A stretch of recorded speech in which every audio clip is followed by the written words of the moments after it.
Terima kasih pemirsa, Anda masih bersama kami dalam Sindo Prime dan kita akan masih membahas terkait dengan bagaimana hasil lembaga survei atau hasil survei terakhir dari lembaga survei Indikator Politik Indonesia yang menempatkan Ganjar Pranowo ini sebagai pihak yang elektabilitasnya paling tinggi begitu, terutama di wilayah Jawa Timur.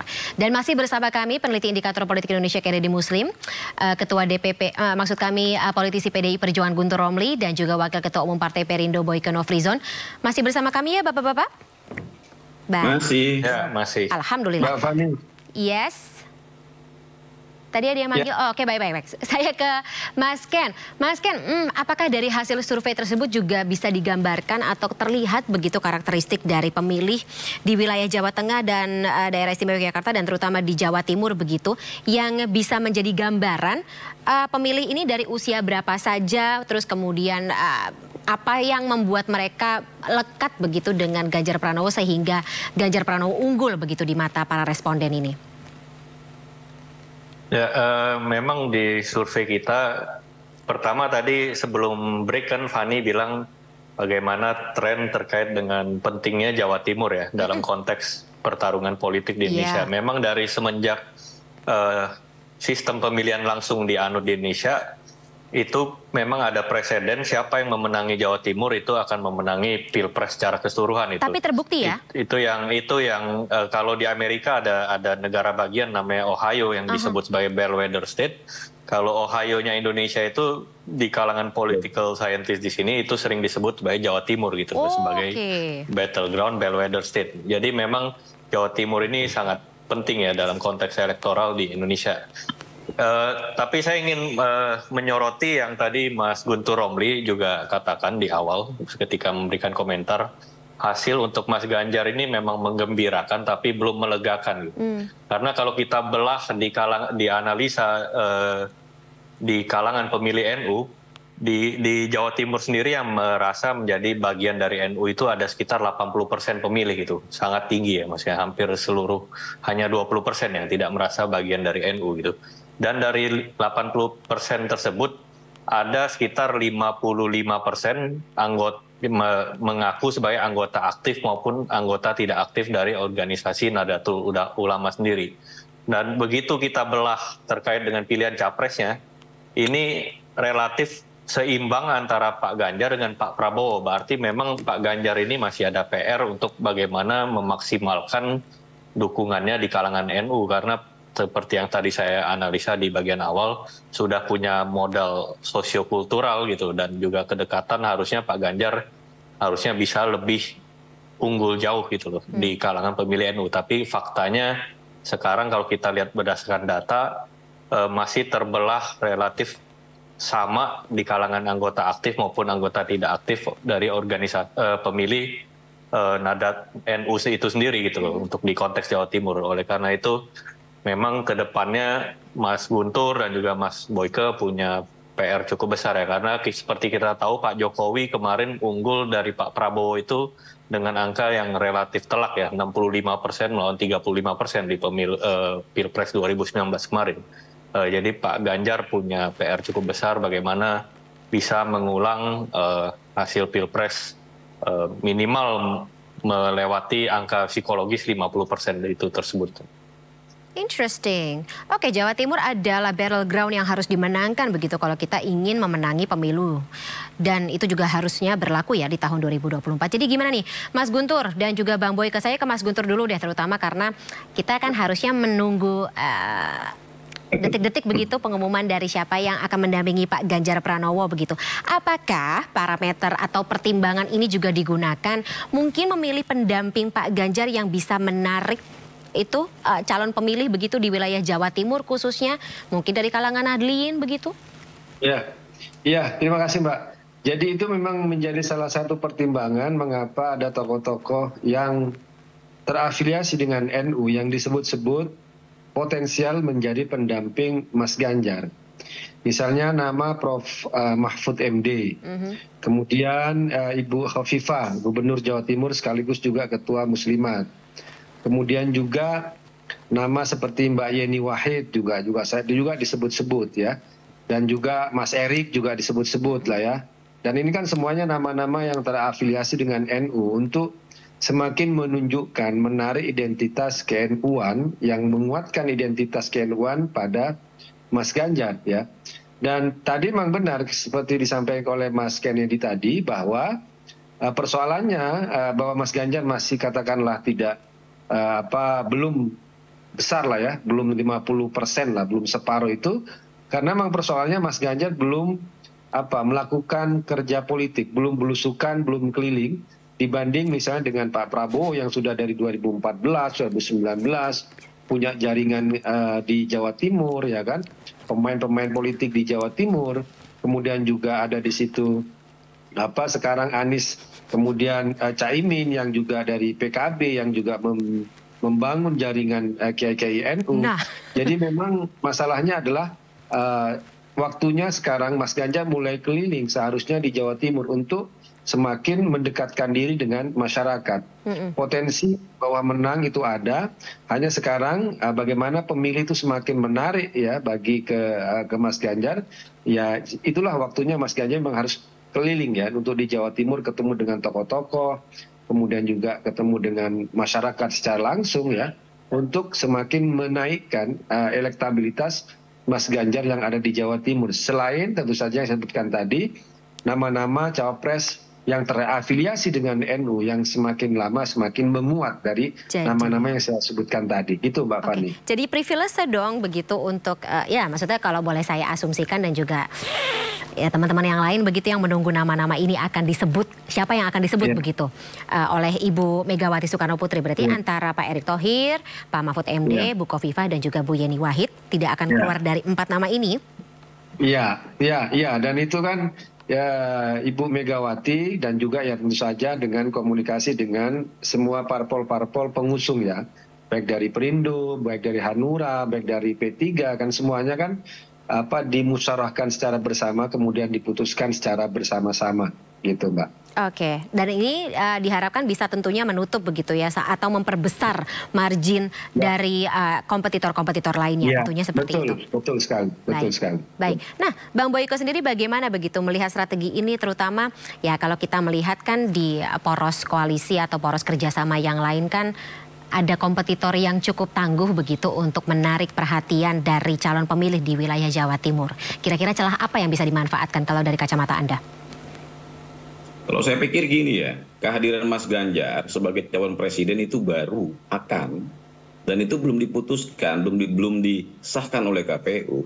Itu menjelang menunggu kurang lebih ya bulan November pertengahan ya. Nah kalau kita bicara tentang Pak Prabowo itu kan sudah 2 periode tadi disampaikan oleh Mas Guntur.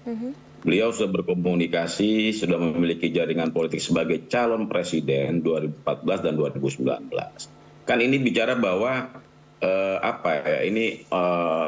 calon lama yang akhir ini muncul kembali menjadi calon lagi di tahun 2024. Nah kalau Mas Ganjar saya lihat cukup luar biasa dengan kehadirannya yang hari ini baru disampaikan sebagai calon presiden ya, bakal calon presiden, baru calon loh, bakal calon presiden.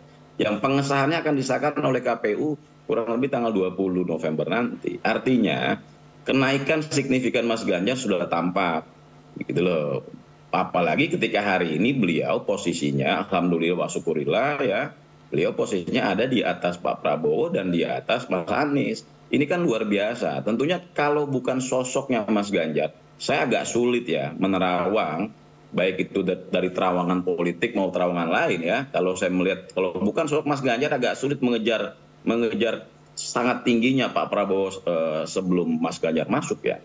Nah tokoh-tokoh lain ya dengan posisi yang lainnya juga ya. Saya pikir karena ini posisinya Mas Ganjar yang dihadirkan oleh Bu Megawati dan dihadirkan oleh Partai PDIP sehingga menjadi bakal calon presiden, mungkin ini sosok yang tepat gitu. Karena itu saya sangat yakin, aku yakin dengan kerjasama tadi yang sangat luar biasa, kekompakan yang dimiliki oleh para partai koalisi dan juga tim relawan yang hari ini semakin solid. Nah saya akan menyampaikan bahwa tim relawan yang sesungguhnya yang ada di Pak Jokowi, ya notabene itu mereka akan ke Mas Ganjar. Saya tidak akan mengatakan klaim ya, tapi ini realita yang ada di lapangan. Cuman kita ini partai koalisi dari Mas Ganjar tidak pernah mengklaim mengatakan bahwa teman-teman relawan dari Pak Jokowi itu hadir di kita. Enggak, biarkan publik tahu dong. Silakan dicek. Kalau di sebelah sana kan mereka melakukan politik klaim, bagi kami sah-sah saja ya.